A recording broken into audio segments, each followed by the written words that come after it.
Good morning, everybody. It's Congressman Mike Levin back for another virtual town hall. And for those that have been watching President Obama's eulogy of my dear friend and colleague, the late, great John Lewis, we wanted to give you the opportunity to watch that and decided to wait until the president was done with his remarks. I want to thank you so much for joining us, as always. I want to thank my great team. I am here in Washington, D.C., so it's around 2:15 in the afternoon, East Coast time. I thank my team in D.C., back in the district as well. Thank Jeremy and our video conferencing team for what I think is around our 35th one of these since the beginning of COVID-19. And, you know, as we just heard the remarks from President Obama this week, we said our final farewells to really an American hero, John Lewis, and I was fortunate to say goodbye, go to the Capitol Rotunda, and then just yesterday morning go out on the Capitol steps as John left the Capitol for the last time. To say that we'll miss him in these hallways and on the floor really would be an understatement. He was an extraordinary man. And that I got to work with him, just a towering figure in American history. It was really just an amazing honor.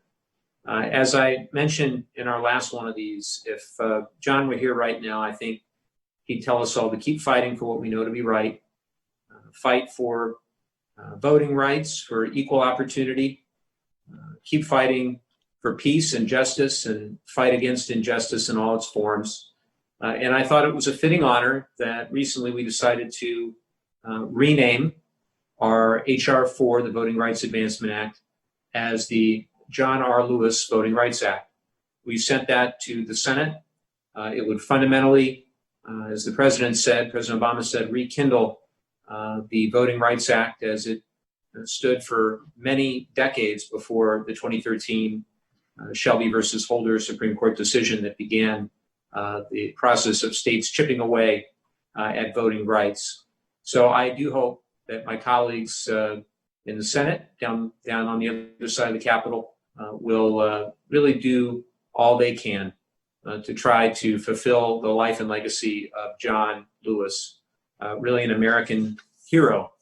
And I'll never forget, I've got the picture right here in my office of Chrissy and I on the Pettus Bridge with John as we traveled with him to Selma, Montgomery, and Birmingham, as it turned out one of the last times that members of Congress would have the chance to go with John. So I'll always be grateful that we decided to go on that trip. On the note of voting rights and protecting the right to vote, I do want to address one of the president's tweets this morning. And I usually don't comment on the president's tweets, but he once again attacked vote by mail, even suggesting that perhaps the election should be delayed. I'm very glad to tell you that Congress is having none of that. There have been strong bipartisan statements from both the House and Senate leadership that the election will move forward as planned in 96 days. And I also want to remind everyone watching, vote by mail, absentee voting, it is completely safe. Totally reliable, absolutely valid way to participate in our democracy. And President himself voted by mail last election, but all of the evidence, all the data from the best analyses that have been done suggest there's absolutely no evidence to suggest that vote by mail is any less reliable than in-person voting. So that being said, I do know that with COVID-19 going on, we definitely have to do more to protect our elections. And if the president really cared about voting rights and protecting the vote, he would, I think, support the $3.6 billion that we included in the HEROES Act specifically for that purpose. The HEROES Act would require no excuse absentee voting, same-day voter registration, expanded early voting. And look, it's a very simple principle. One should not have to risk their health to be able to cast their vote. Simple as that. So everybody needs to have the option to vote by mail. I am committed to finding bipartisan solutions to helping more eligible voters be able to cast their vote safely. And I urge the president again to consider lending his support to these measures. Again, only Congress can decide the election day. Any unilateral effort by the president to delay the election is unconstitutional on its face. And no matter what he says, election day will remember on November 3rd. And don't forget to register by October 19th if you're in California and watching this. On that note, with that out of the way, I'm very pleased to welcome back Dr. Carl Steinberg. Carl, I think this is the 12th one of these that you've done, at least by my count. Very, very excited to have you back. Dr. Steinberg is a leading nursing facility and hospice medical director in North County, San Diego. He earned his bachelor's degree from Harvard, went to the Ohio State University College of Medicine, and completed his family medicine residency at UC San Diego. Welcome back, Dr. Steinberg. Good to see you. Likewise. Thanks for having me back. Well, it has been another week packed with news. We've got a lot to discuss with regard to COVID. Just to run through the statistics and some of the local numbers, tragically, we've crossed the 150,000 death mark from this awful virus. And again, these are so much more than just statistics, but loved ones, family, friends, and our hearts go out to all of those who have lost a loved one during this awful pandemic. The U.S. now is approaching 4.5 million cases, as I mentioned, over 150,000 deaths. California is getting close to 500,000 cases. We lead the nation. Now Florida is number 2, New York number 3. We're approaching 9,000 deaths. San Diego County, around 28,000, specifically 28,287 as of this town hall, 552 deaths. Orange County, a little over 35,000. So 35,272 in terms of cases and 587 deaths. Over the past 2 weeks, because we're always looking at the recent data as a perhaps more informative metric of where we are today, Orange County has reported 8,241 new cases in the last 2 weeks, and they have had 132 deaths. San Diego County, 6,841 new cases and 104 deaths. Again, that's in the last 2 weeks. Statewide, the news remains troubling. Most of the state now is on notice. 36 of our 58 counties are on the governor's watch list. It represents around 94% of the state population. Of course, that includes San Diego County and Orange County. The records in terms of cases and deaths are being shattered. Again, many of our counties, certainly the more populated ones, failing the governor's performance metrics. The governor has returned to stricter lockdown rules. Masks are required across the state, as they are here in, I've got one here, don't worry. They're required here in the Capitol as well, as we go out and we congregate with our fellow members, and also as we go and speak on the floor after, one of my colleagues who unfortunately was not in the habit of wearing masks decided to, not be careful and wound up positive himself. So hopefully we have learned our lesson, and my colleagues have learned their lesson. Governor Newsom announced that schools located in counties that are on the monitoring list, of course that includes San Diego and Orange County, must not physically open for in-person instruction until their county has come off the monitoring list for 14 days. So that means for parents such as myself and my wife, our kids are going to be at home until we get Orange County, in our case, off the watch list for that 14-day period. And then, of course, school districts will need to move forward on their plans, and they have to be very strict when it comes to wearing of masks. 3rd grade and up basically have to wear masks.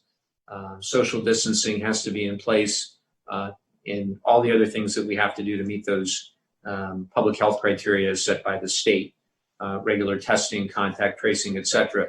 The state has set aside a little over $5 billion to help with things like remote learning, making sure that's a robust experience. And look, this is very personal, again, with 2 young children at home, and I think we all want the same thing, which is to get the schools open safely. They've got to be open safely. And the best way we can achieve that is to bring the infection rate down, get out of the penalty box, if you will, the governor's watch list, When we do that, then we can begin the process, hopefully, of getting things back on track with our schools. In the meantime, the way we can reduce that infection rate, again, is to follow the public health guidance. Wear your mask, socially distance, wash your hands, et cetera, et cetera, et cetera. All the things that we know work that should never have been politicized in the first place and certainly should not be on a go-forward basis. I'm going to continue to do whatever I can to get our district the resources it needs to get our country back on track. And I continue to believe, as I've said time and again, we cannot have a healthy economy unless we have healthy people. And as I mentioned, we've passed now 4 major bills in Congress on a bipartisan basis to deal with COVID-19, all the way back to March 6th with the money for the vaccine, $8 billion. Then middle of March, the Family's First bill, $200 billion. End of March, the CARES Act, $2.2 trillion. We know a lot of the elements of the CARES Act are either expired or expiring, specifically the $600 a week expanded unemployment insurance and other key provisions of the CARES Act are expiring. The applications for the PPP, that's expiring on August the 8th. So we need to keep the foot on the gas. This is no time for us to take our foot off the gas. And look, this morning we got new statistics from the Department of Labor showing more than 1.43 million people filed for unemployment last week. It's the second straight week that number has gone up, and the 19th week in a row that the U.S. has seen more than 1 million new unemployment claims. And according to the Bureau of Economic Analysis, the GDP for the second quarter, this is the second quarter, sunk by 32.9%. That, unfortunately, is the highest number since the Great Depression. And there's no question that the third quarter, with the reopening in certain parts of the country, will likely be better. But I do think over the last 2 weeks, we have seen things take a turn for the worse. Unfortunately, we see that infection rate continue to increase. And look, I think we have to just acknowledge the facts, the hard reality, the damage that the pandemic continues to take on livelihoods. And it didn't have to be this bad. It really didn't have to be this bad. I think the inaction from the Senate now is inexcusable. 74 days have passed since we passed the HEROES Act in the House. 74 days. McConnell, working, I guess, Mnuchin and Mark Meadows on their side, put out the HEALS Act. The HEALS Act has been roundly panned, including by the people that run the public health response in Orange County. I saw their response yesterday saying it was woefully inadequate. There is, in the HEALS Act, zero for state and local government, nothing for the cities of the 49th district. Remember, we have 9 mayors in our district, 6 Republicans, 3 Democrats. All of them have acknowledged the need for additional federal assistance, not only for direct COVID-related expenses, but also revenue recovery. And their bill the Senate bill wouldn't even get 51 votes in the Senate right now. So it's not a serious proposal, and we're going to keep fighting as long as it takes to get the actual relief that is needed to save lives and save livelihoods for the American people. Again, the HEROES Act has been out there 74 days. I don't expect them to agree with every word, but I do expect them to work with us on a bipartisan basis and come up with a truly bipartisan proposal. The one that they came out with the other day doesn't even have enough votes in the Senate to get 51 votes. So, as you know, more than 25 million Americans have been receiving an additional $600 a week. Those benefits are expiring tomorrow. A moratorium on evictions from federally assisted properties is also expiring. Particularly troubling, considering nearly a third of American households missed housing payments at the start of July. Think of that. And again, state and local finances are hurting badly right now, and they desperately need help, and the HEROES Act would provide that help. We also put in the $3.6 million for election security. We talked about that a bit.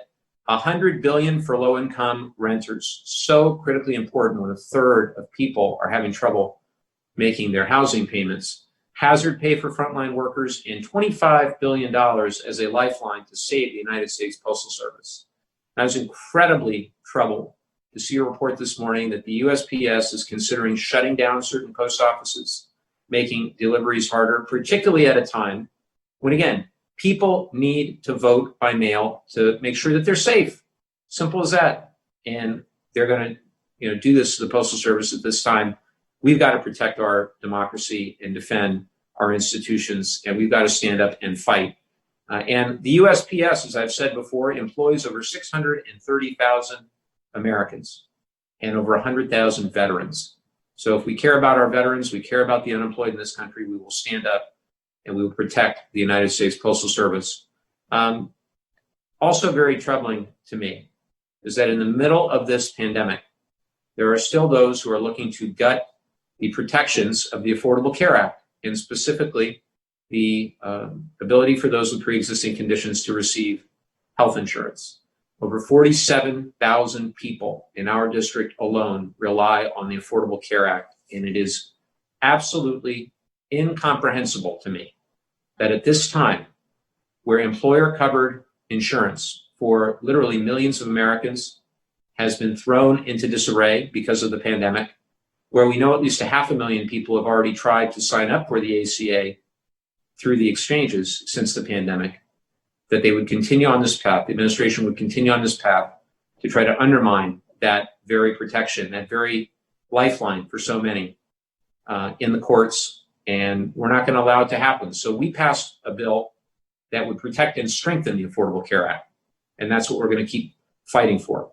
The PPP program, as I mentioned, the deadline for application is coming up August the 8th. I was pleased. By no means the program is not a perfect program, and a lot of businesses didn't get money that I wish would have, and other businesses that got money probably didn't need what they got.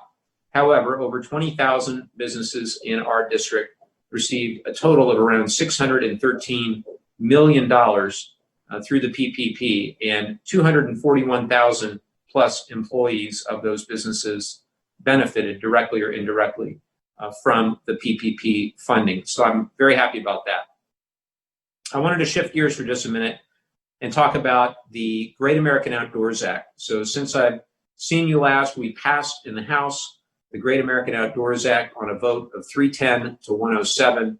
This is a great bill. It does two big things. Number one, it fills a $9.5 billion maintenance backlog at our national parks, including over $500 million in Yosemite alone.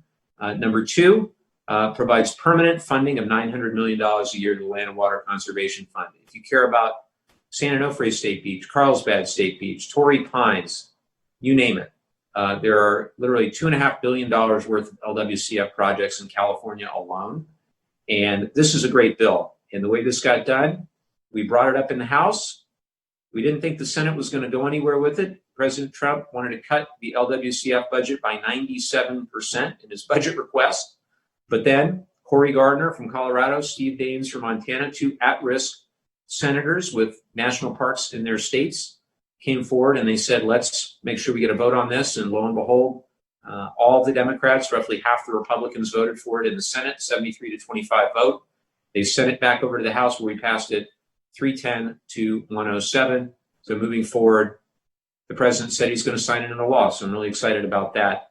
That's a big, big deal. I also wanted to mention that the House passed the bipartisan NDAA, the National Defense Authorization Act, and it includes some very big ones for our district. $105 million in new funding for military construction projects at Camp Pendleton. Very excited about that. Also, my amendments to strengthen the transition assistance program for service members returning to civilian life, expand protections for troops under the Service Member Civil Relief Act, and $5 million new dollars to the Naval University Research Initiative, which works with UCSD and other universities on defense research. The bill also includes a amendment that I co-sponsored to expand eligibility for the HUD VA Supported Housing Voucher Program, also known as the HUD-VASH program, and a provision authorizing a 3% pay raise for America's troops, which I strongly support. It's a great bipartisan bill, number of provisions that strengthen our national security, honor our values, support military families, and I look forward to sending it to the president's desk very soon. And last week also, the House passed the Ryan Cools and Paul Benning Specially Adaptive Housing Improvement Act, which will now be sent to the president for his signing into law. This is really exciting. Gus Bilirakis, the ranking member of my subcommittee, so he and I worked on this bill in 2019. We passed it in the House. It was sent to the Senate. The Senate passed it a couple months ago and then sent it back to us with small modifications. So we passed the amended version a couple Mondays ago, and now that's going to be sent to the president. It is such a great win for our disabled veterans. What it does, basically, if you have permanent service-connected disabilities, people such as bilateral amputees, paralyzed veterans, it increases the funding available to those veterans, increases the number of applications VA can approve, extends the benefits to new veterans, regardless of the old criteria. There are new criteria that now can be applied, and allows eligible veterans to access the funding up to 6 times instead of 3. The idea here is really simple. We want for all of those with permanent and service-connected disabilities, we want to do everything we can to serve them as well as they have served us. So I'm very, very excited. And all thanks and congratulations go to Captain Cools and everybody who worked so hard on this bill. Yesterday, I voted in support of the Water Resources Development Act, or WRDA for short. That authorizes the development of locally led projects in partnership with the U.S. Army Corps of Engineers. We had some great wins there as well. One, the San Luis Rey River Flood Protection Project in the Oceanside area. 2, Del Mar Bluffs Shoreline Project. And 3, Oceanside Special Shoreline Study, all included in our WRDA bill. These projects can help save lives, property, and important ecosystems for generations. I'll continue to work with the Army Corps and local governments to see them completed. On Monday, we had quite a hearing here in our Natural Resources Committee. I questioned U.S. Park Police Acting Chief Monahan about the disturbing events that took place on June 1st in Lafayette Square here in D.C. He refused to admit that an excessive use of force was used to clear out peaceful protesters for the photo op that we saw where the president held up that Bible, despite clear video evidence demonstrating that force was being used, demonstrating that, in fact, a reporter was being assaulted. And so we played that video for him, and he continued, the Park Police acting chief continued to say that the Park Police there exercised what he said, tremendous restraint. Clearly not tremendous restraint. And there was a second witness who, a National Guard reservist, and he came and he spoke about how, in his mind, as an Iraq War veteran, the way that Park Police handled that protest, he couldn't have even done that in Iraq without having violated the Geneva Convention. So very, very concerned by this. And obviously the use of violence and force against peaceful protesters practicing their constitutional rights, that must stop. That must stop. Which brings me finally to the Justice and Policing Act. And we are continuing to be hopeful that our great friend and champion Karen Bass can continue to work with Senator Tim Scott to get to a bipartisan bill to try to do something about to achieve a more just system that actually honors the lives of George Floyd and so many others who have lost their lives. And I'm hopeful the Senate will hold hearings. I'm hopeful that we can actually get something done. Last thing I'll say, I hope that if you haven't already done so, that you check out 2 reports. One is our San Onofre Task Force, which has all kinds of recommendations regarding the spent nuclear fuel at San Onofre. The other is our climate crisis report. This is a big one. And you can see that at climatecrisis.house.gov. I'm very proud of the work of our select committee on the climate crisis, laying out all of the details of what we need to do to accelerate the transition to a more sustainable future and dramatically reduce our greenhouse gas emissions economy-wide by 2050, in the power sector by 2040. I'm very honored that 7 of my bills were included in that select committee report. So lots going on, but with that, I will turn it over to our friend, Dr. Carl Steimer, for his introductory remarks this week on COVID. Great. Thank you for that. I see that you've had another busy week in DC, and Always. I'm in awe of the amount of work that you're getting done there. And it'd be nice if some of the things actually got to the Senate and whatnot. But it sounds like at least there's some progress. Whereas it seems like most of what we have today is just more bad news. And I just keep feeling like it's kind of a Groundhog Day, or, one of these days things are going to turn. But it's disturbing and sad to see that we still seem to be going in the direction with respect to this pandemic. A couple of very reputable sources have said, we're not going in the right direction, and it's just baffling. I feel like a broken record. I'm not sure why people are so resistant to doing simple things that can help prevent the spread of this virus, but unfortunately, that still appears to be the case.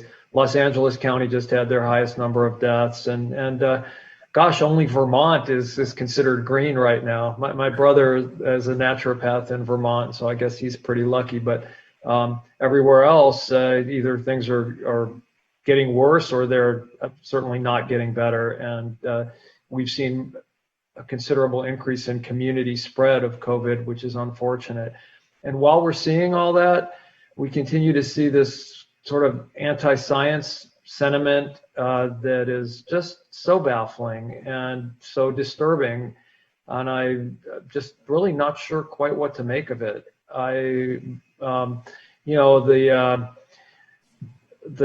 doctor that was talking about the alien DNA and demon sperm and these types of things that the president seems to feel are that's a reliable source.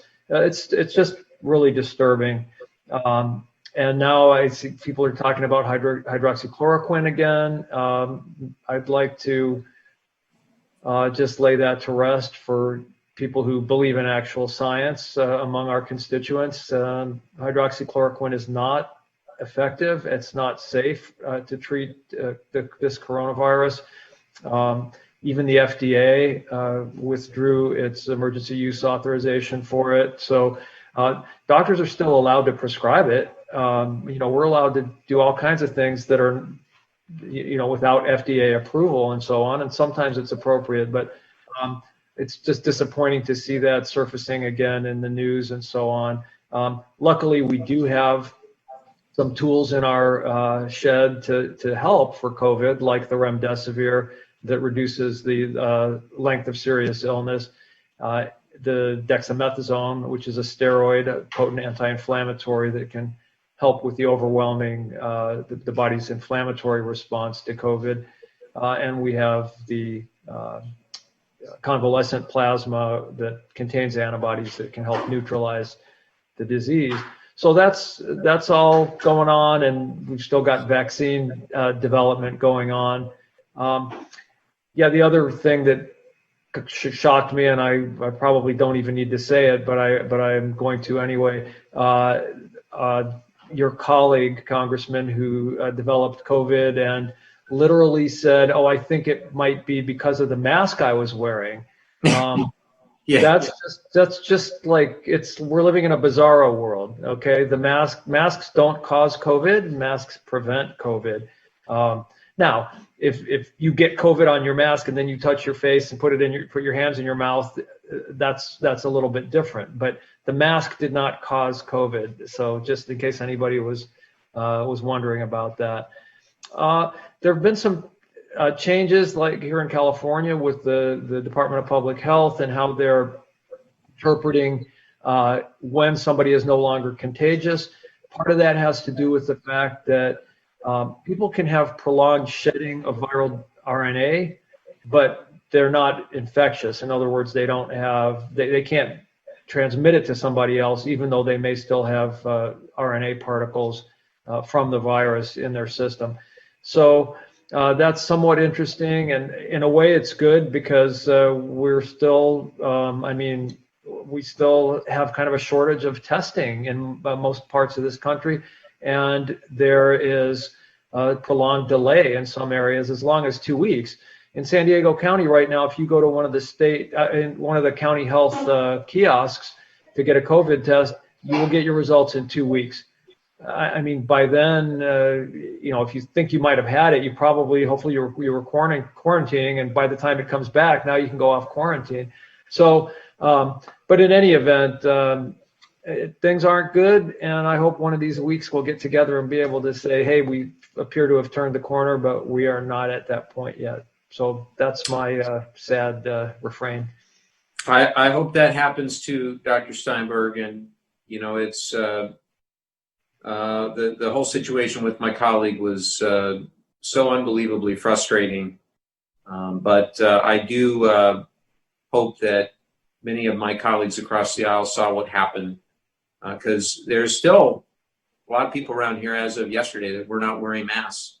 And it's just simply, again, incredibly frustrating is all I can tell you. And a lot of my colleagues, our office, we haven't had people really working out of our office consistently since this all started. Everybody's been working from home and been doing a great job working from home. One staffer might come in now and then for something, but that's the extent of it. But reading that some of my colleagues have their entire staffs, working in the office and mocking those who are wearing masks and things like that, there's just no place for that. So I'm really hopeful that this will be a wake-up call to a lot of my colleagues to take this really seriously. And look, the virus doesn't care what political party you are. We just saw the loss of a former Republican presidential candidate, Herman Cain, who tragically, from the reporting, had been at the president's rally in Tulsa, and then 10 days later tested positive for the virus and wound up very, very sick and lost his life. So it's not, the virus doesn't care if you're a Republican or Democrat or what your ideology is. The virus is going to do what the virus is going to do. So I just hope that people recognize this for the seriousness that they should see it for. So that's my hope. We've got a ton of questions. We'll get through as many as we can. First from Brenda. I listened to an NPR story about how in some cases COVID-19 is so rampant that testing and contact tracing is no longer effective. Are we still in a place where these methods are effective? If not, why ramp them up? Well, Brenda, testing and contact tracing is absolutely vital to getting this virus under control, but only if we provide the resources to do it right. And so just as Dr. Steinberg said, having a 2-week wait is completely unacceptable. And, it's nice that the president tests himself multiple times a day and the people around him multiple times a day, but the average American is not able to get, in many cases, tested. And if they are tested, the results can take a week or 2 weeks. Completely unacceptable. In the HEROES Act, which I brought up before, again, 74 days ago we passed in the House, it has quite a bit of money for testing, tracing, and also it requires the federal government to finally have a national testing strategy, which they still don't have to this day. Here we are, 7 months since all this started, and still no national testing strategy. It just blows the mind. Dr. Steinberg, do you want to speak any more to the general effectiveness of testing and tracing? Yes, I would say just as a general rule, contact tracing is one of the most important aspects of tracking a pandemic or an epidemic and preventing its spread. And if you're interested in finding out more about contact tracing, the CDC has a great section on it on their website, so I would direct you to that. But essentially, what they consider a close contact is somebody that you are within 6 feet of. Or when I say you, I mean the person who is positive for COVID, who either had within 2 days of symptom onset or 2 days of having a positive test, that you are within 6 feet or less of them for 15 minutes or more. And probably, I'm hoping that most of us are not spending a lot of time in that kind of close proximity to other people, but also to go around and see who else they have been in touch with and that's how we find out how the virus is spreading. It seems like most cases are spread either through household contacts, healthcare settings where PPE was either inadequate or improperly used or not used, and other congregate care settings, or like prisons or homeless shelters and things like that. So that type of contact testing, contact tracing can be extremely helpful in containing further spread. But I think your question had to do with, in some areas, when there's an extremely high prevalence of the disease, it's less useful to do contact tracing if the case rate is super high in the community. We're not at that kind of level anywhere in California. I mean, we're hovering between 5 and 8% roughly in San Diego County, and I think similar in Orange County. So contact tracing absolutely is helpful and important. Thank you. Denise in San Diego asks, what is the federal government doing to ensure that local school districts have the information and financial support to be able to conduct effective virtual learning for the next 6 to 12 months? Well, thank you for that. As I mentioned at the open, the state is doing $5.3 billion for the distance learning. We did include in the CARES Act, which we passed at the end of March, quite a bit, I think $13 billion for K through 12.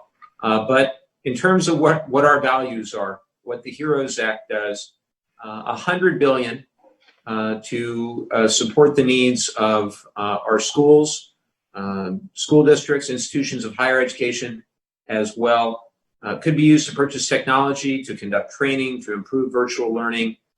The key here is that we provide the resources to the schools to the extent that they choose based on their state and county and local public health data being driven again by science. If they choose to reopen, they need resources to be able to do so safely. Simple as that. What the Senate bill does, again, it's called the HEALS Act, it does have money for schools. That's the good news. The bad news is that it sort of bullies schools into reopening in order to get the money. And I fundamentally believe that that's not what we should be doing. We should be driven by science, driven by data. And I hope that's, that will be the outcome of the negotiation between the House and the Senate, is that we maintain that funding for schools. But we've got to provide the resources to the schools so that they can reopen safely at a pace consistent with what science dictates to be responsible. Simple as that. Daria in Del Mar asks, will you actively support rental assistance and a halt to evictions during the negotiations of the Senate COVID package? Yes, I have advocated, will continue to advocate for that. And as we just mentioned at the intro, it's a huge problem, becoming a bigger problem as time goes on. The HEROES Act has $100 billion for emergency assistance for low-income renters or those at risk of homelessness to avoid eviction, $4 billion for public housing agencies, $75 billion for struggling homeowners, and the new Senate package fails to provide anything in regard to those on the brink of foreclosure or eviction, and that's ridiculous. It's completely unacceptable. So that's another area where we're going to continue to fight very hard for homeowners and for renters. Connie asks, will you vote to extend federal unemployment? Well, yes, Connie, just like rental assistance in the HEROES Act, with tens of millions of people out of work, as I said, we've got over 1.4 million this week filing for UI claims. Again, 19 straight weeks of over 1 million people. Unemployment still very bad. The numbers that we saw, it's better than it was, but not good by any stretch of the imagination. A lot of people are really struggling. So yes. And let's be clear, when you're working, part of your paycheck goes to unemployment insurance. You pay into that, and it ought to be there for you when you need it. That's the whole point. So the cut that Senate Republicans are proposing, for me, is unacceptable. and it's something that I know that we're going to be negotiating in the weeks ahead. Jana asks, I understand restaurants and bars and other locations are where outbreaks are occurring, but is it possible to get more information? I want to understand how risky it is to eat outside. Dr. Steinberg, you want to take that one? Sure. You know, this is a matter of personal choice to some extent. It depends on how willing you are to subject yourself and those around you to the risk of contracting this illness. Certainly, outdoor settings are considerably less risky than indoor settings. So that's, you know, if you want to go to a restaurant, I would encourage you to go to one with outdoor seating. But either way, you're sitting around a table in close proximity to other people. If those are household members and there's nobody else around, then that's probably quite a bit less risky than eating with other people from other households and that sort of thing. Going to bars, like if you're inside an indoor bar and, you know, people are drinking, people may be speaking loudly because there's music in the background, things of that nature. The virus is much more likely to be transmitted in that kind of care setting.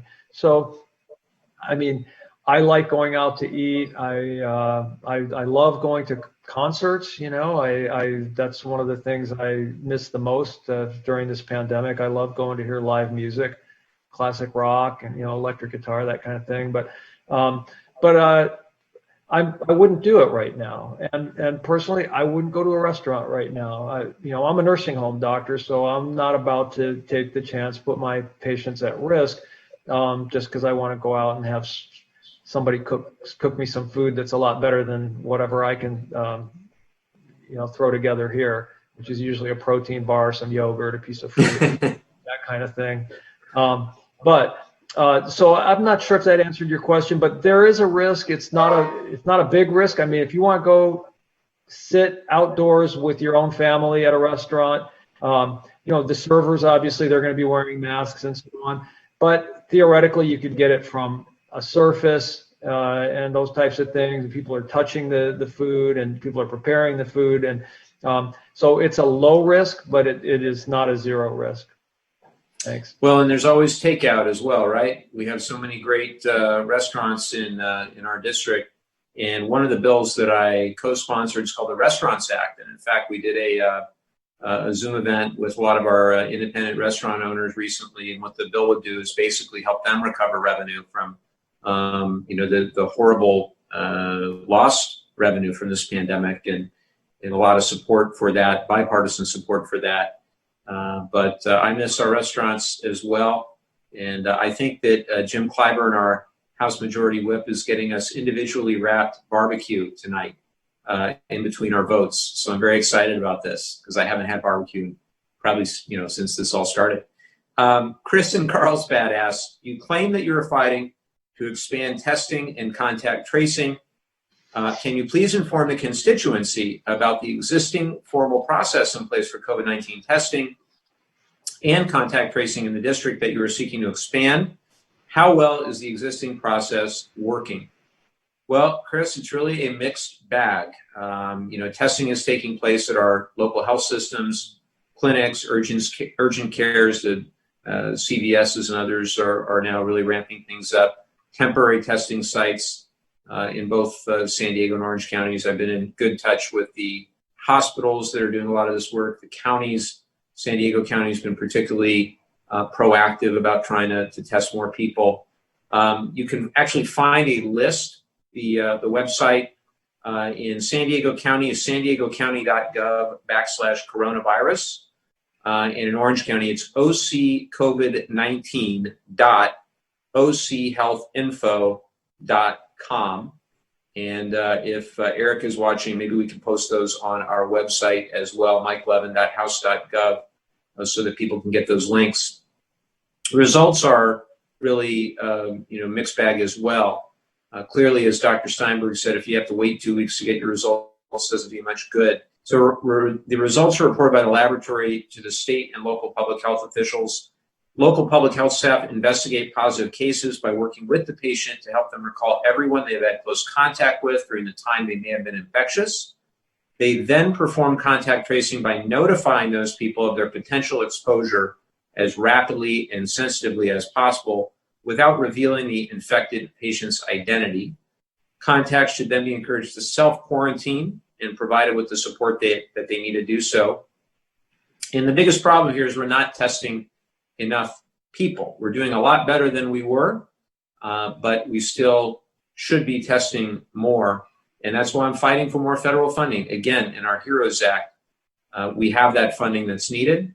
The Republican Senate bill has some funding. Inexplicably, the administration wanted to pull funding for testing and tracing and for the CDC out of the bill.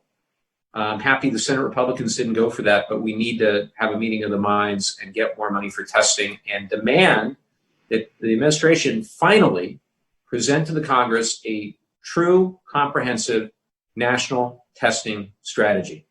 That's what they should have had all along. Next question from Jackie. Why is the Democratic Party not making more noise about what Trump is doing to the USPS?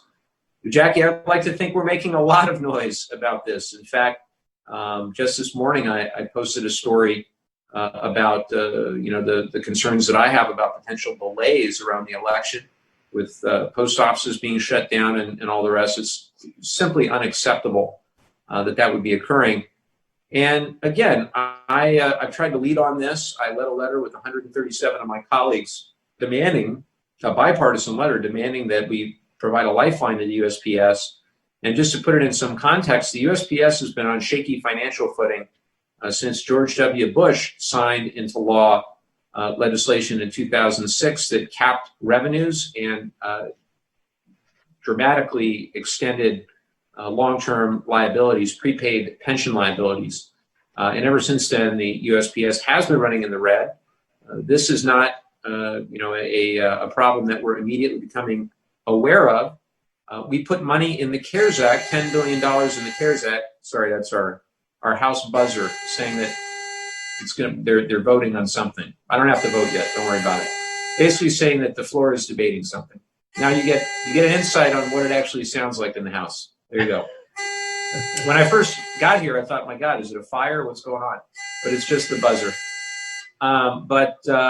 No, this is a huge issue, and we got to be laser focused on it in the months ahead, and specifically the next 96 days. But in addition to that lifeline for the USPS, we have to really figure out the long-term path to financial viability for USPS. It's an incredibly important American institution, delivers 48% of the world's mail, and again, employs 630,000 Americans, including 100,000 plus of our veterans, of our heroes. So we're going to fight like crazy for the USPS. Jan and Encinitas, is the new HHS tracking system truly producing accurate tracking numbers of cases, tests, and deaths? So far, it appears, it's hard to know for sure, but it appears the numbers from HHS are fairly consistent with the numbers from Johns Hopkins. That's a good thing. Yesterday, we saw the HHS system set 148,866 COVID deaths.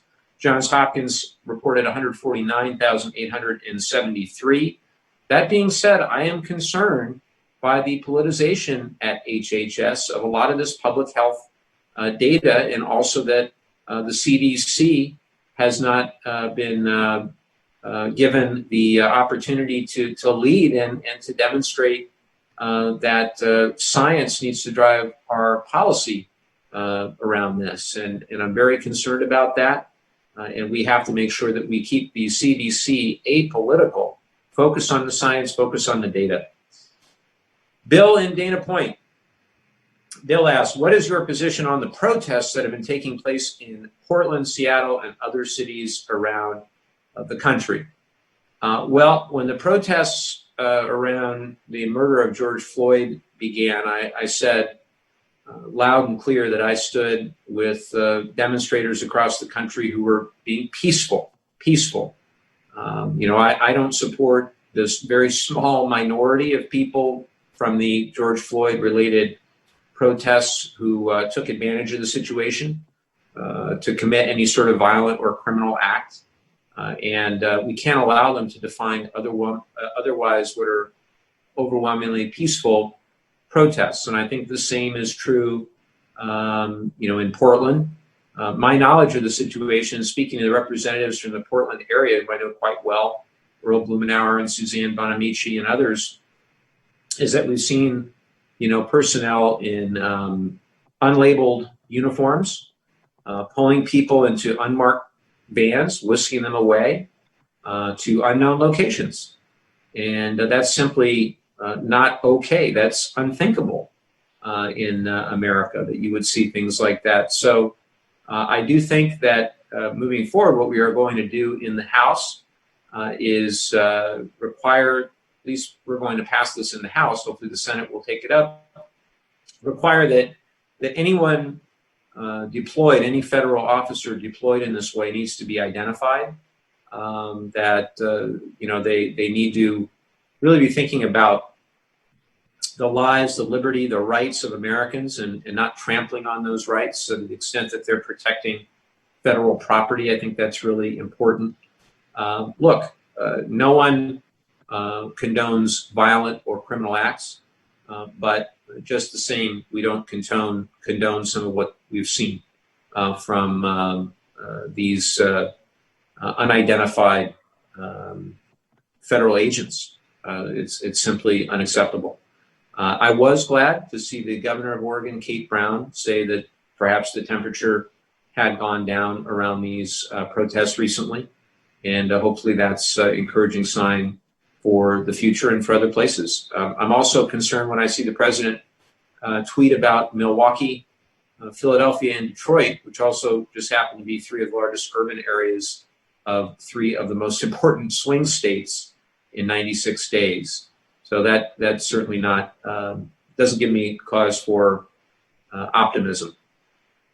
Renee says, I have been working from home during the crisis, but lately my employer has been wanting us to start returning to the office. He is following protocols and public health guidance to the letter of the law, but I still don't feel that it is worth the risk, especially given that my job can be done entirely remotely. What is the status of a public health order in our community, barring working in an office when jobs can easily be done remotely? Well, a lot of this has to do with our state Department of Public Health guidelines. We're in the stage 2 of what they call the resilience roadmap, which means that retail, related logistics and manufacturing, office workplaces, limited personal services, outdoor museums, childcare, and essential businesses can open with modifications. The California Department of Public Health updated guidance for office workspaces earlier this month, and that includes detailed information about how to reopen safely. And my understanding is that if your employer can follow that guidance, then they can reopen. That being said, I would hope that businesses, business owners, if their workers can conduct work remotely and they don't feel safe coming in, I would hope they would certainly take that into consideration. Laurel asks, when will masks and social distancing be enforced? Downtown Encinitas is horrific to now walk through, and as residents don't appreciate that restaurants have crammed in sidewalk tables, which should be at 6 feet apart. Well, I love downtown Encinitas, and it's never horrific to walk through, but I do share your concern that social distancing is enforced. I know they're working very hard on that. They're trying to work with the restaurants. The great mayor of Encinitas, Catherine Blakespear, was our guest recently on one of these and mentioned all the hard work that they're engaged in to try to make that happen. What I would say is that ultimately the cities and the counties are doing the best they can at enforcing the public health orders. And as of May 1, San Diego County requires face coverings in many public settings, and in general, you need to wear face coverings pretty much wherever you come within 6 feet of others, just like we have to do here on Capitol Hill. San Diego's website, county's website, says that if you don't wear a mask, you can be cited or not allowed into businesses, on transit, or in other areas. And according to the city of Encinitas, wearing masks in public is compulsory if there's any chance you may come within 6 feet of another person who's not a member of your household.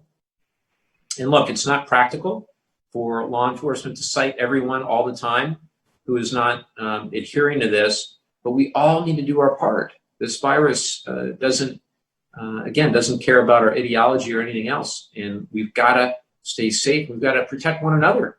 It's not, when you're wearing a mask, it's just about protecting you, it's about protecting others as well.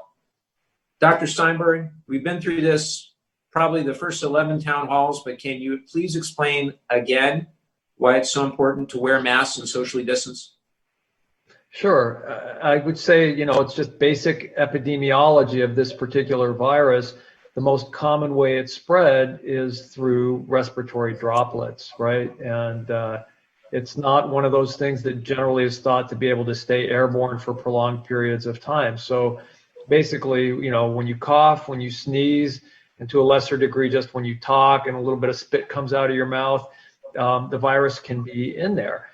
So a cloth mask is not 100% effective in preventing the virus from getting through, but it is pretty effective. It's going to reduce it considerably.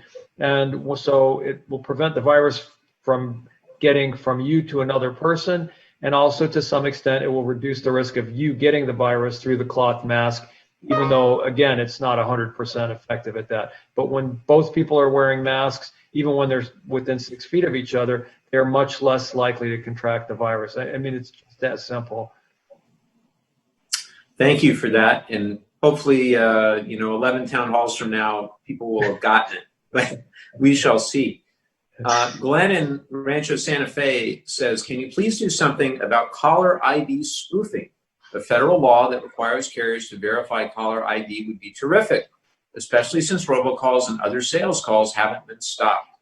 Well, I couldn't agree with you more, Glenn. I can't stand robocalls, and there is good news on this. Frank Pallone, who's the chairman of the House Energy and Commerce Committee, worked with John Thune, one of the leaders in the Senate, and they put together what's called the Traced Act, Pallone-Thune Traced Act. The president signed it in a law at the end of last year. And here's what it does. Number one, requires carriers to offer call authentication technology to everyone at no additional charge. Number two, requires opt-in or opt-out robocall blocking be offered at no additional charge to consumers. I have opted in. Number three, gives the Federal Communications Commission the ability to step up enforcement actions against unlawful robocalls with a longer statute of limitations and increased fines in certain cases. Number four, pushes the Department of Justice to bring more criminal prosecutions against criminal robocallers. Number five, requires the FCC to work to stop one-ring scams. Number six, helps the FCC and responsible carriers trace back and cut off suspect phone companies that are responsible for sending vast numbers of unlawful robocalls. And number seven, in docu like this, protects patients, doctors, and hospitals from unlawful robocalls. So I know these calls are still happening. They still happen to me. Sounds like they're still happening to you. But my great hope is that as this new bipartisan law is really rolled out, that it'll significantly reduce robocalls in the coming months and years. David in Oceanside asks, how soon will Congress be granting student debt forgiveness as a means of helping the economy at the same time forgiving some of the huge debt which our students and former students are saddled? David, excellent question. We know that the pandemic has just been awful for borrowers. That certainly includes student loans. And so the CARES Act suspended federal student loan payments and interest accrual to September 30. And we've got to extend that. The pandemic has not ended, as we know. So it's going to sound like a broken record, but the HEROES Act contained provisions to do that. The HEROES Act specifically extends the suspension of student loan payments and interest accrual to all federal student loans until September 30 of 2021. It also provides $10,000 in student loan cancellations for federal or private student loan borrowers who are economically distressed, such as a borrower who has defaulted on loans or has had a significant delinquency in payments. So still another reason why the HEROES Act is so important. Michael says, it is sad that California has so many homeless people that tax our economic system. Why do we allow other states to ship their homeless to LA and San Francisco? Well, my take is pretty simple. Instead of sending people who are experiencing homelessness or on the brink of homelessness to other cities, we've got to focus on providing support and resources to help get them off the streets. There are a lot of things that we need to do at the local, state, federal level to reduce homelessness, but I've been focused on the issue of veteran homelessness because I chair the subcommittee that has jurisdiction over veteran homelessness. And in June, I introduced something called the Homeless Veteran Coronavirus Response Act. It allows VA to use existing funds for a wider range of services, authorizes the department to collaborate with outside organizations to facilitate shelters on its properties, loosens restrictions on grant and per diem payments, and requires that VA ensure veterans participating in VA homeless programs have access to VA telehealth services. The bill has Democratic and Republican support in the House and the Senate. We're going to keep the pressure on to get it passed as soon as possible. Just one example of many of the things that we're trying to do to address the issue of veteran homelessness. And given the jurisdiction that I have, that's where my focus is. Joe asks, in your opinion, will we be able to obtain any national meaningful mail-in voting legislation? Well, Joe, broken record. The HEROES Act is exactly what we need for this. $3.6 billion in election preparedness funding that voting rights experts, nonpartisan, including the Brennan Center at NYU Law School, they say it's necessary to ensure safe and secure elections this November. Would require, again, universal, no excuse, absentee voting, online and same-day voter registration, expanded early voting, and unfortunately, Mitch McConnell seems to be stonewalling any effort around election security. And you've got the President of the United States tweeting about nonsense like moving the election date and so forth, in saying that vote by mail is fraudulent and completely ridiculous. Senate Republicans' latest proposal on their side provides no relief whatsoever, no money for election security. And again, really simple. You shouldn't have to risk your health in order to vote. Simple as that. So I'm committed to working with my colleagues across the aisle, trying to find bipartisan solutions around this, and I hope that we can. Well, with that, I want to turn it back over to you, Dr. Steinberg. A lot going on this week. I want to thank all of our viewers for all their excellent questions. I want to turn it to you for a closing statement. Great. Thanks for having me again. It's always a pleasure. And today, just listening to President Obama speaking at John Lewis's service, I hope people listen to what he had to say. It really had to do with coming together and putting aside our differences and working to make things better and not just not coming from a place of hatred. So I just so hope that our country can move in that direction. I want to echo what you said about the importance of mail-in voting during the time of a pandemic. I think it's very important for people to not place themselves and those that they are close to at undue risk. I'm a little bit baffled by the, again, I guess it's partisanship or I'm not sure why voting itself should be politicized. It seems clear that attempts to take away that possibility have more to do with, preventing disadvantaged people from voting. And I just think it's really unconscionable.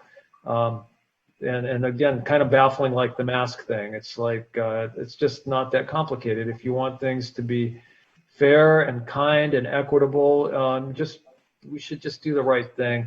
I do want to just thank the local health departments, particularly San Diego County Public Health Department. They're doing the best they can under difficult circumstances, and the resources are somewhat limited. Contact tracing is great, and it would be a nice way to hire a lot of people. It's not super skilled work, and that could provide some jobs. It'd be nice if if more of those were available. And I didn't mention before that CMS or the federal government is going to be sending rapid testing kits to all nursing homes. So San Diego didn't get any of the first set of them, and neither did Orange County. They were almost all in LA County and a few in San Francisco and San Mateo. But these tests are not quite as accurate, but they're super fast and they can be done right at the bedside.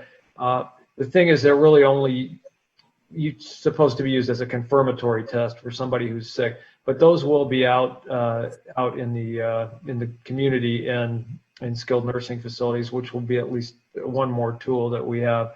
And finally, I did want to say about the restaurants. I'm glad you mentioned takeout, and I have some of my favorite places in my neighborhood: Hunter Steakhouse and Wrench in the Rodent, C Street Pub. I have frequented their takeout wares, so if you've got a hankering for restaurant food, that's probably a whole lot safer than actually venturing there and sitting at a table in close proximity to other people.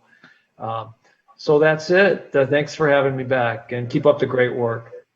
Thank you so much, Dr. Steinberg. It's always great to get your perspective, and I want to thank all of our viewers for watching. I want to thank my wonderful wife, Chrissy, back home with our two great kids. I miss them terribly. Hopefully I'll be seeing them soon. We're hoping that we still don't know to this day. It's Thursday right now. We don't know if we're flying back tomorrow or we're going to try to stay over the weekend and negotiate this bill. I hope that we have some positive news in that regard. But eventually I'll be going home. I love you all, miss you all very much. I want to say hi to my parents, Andy and Henrietta, my in-laws, Ed and Judy, watching out in Arizona. I want to thank our wonderful team, our Chief Kara, Comms Director Eric, Legislative Director Jonathan, the whole legislative staff. Again, Jeremy, for doing such a great job. And I hope everybody is staying healthy, staying safe, following those public health guidelines. Our offices stand ready to assist in any way that we can in Oceanside and Dana Point.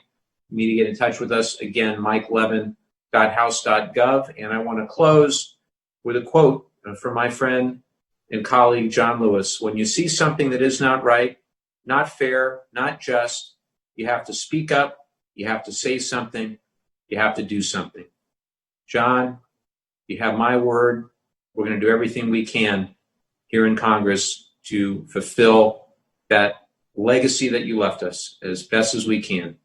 We thank you for all that you've done for our country. We'll miss you. Thank you all very much.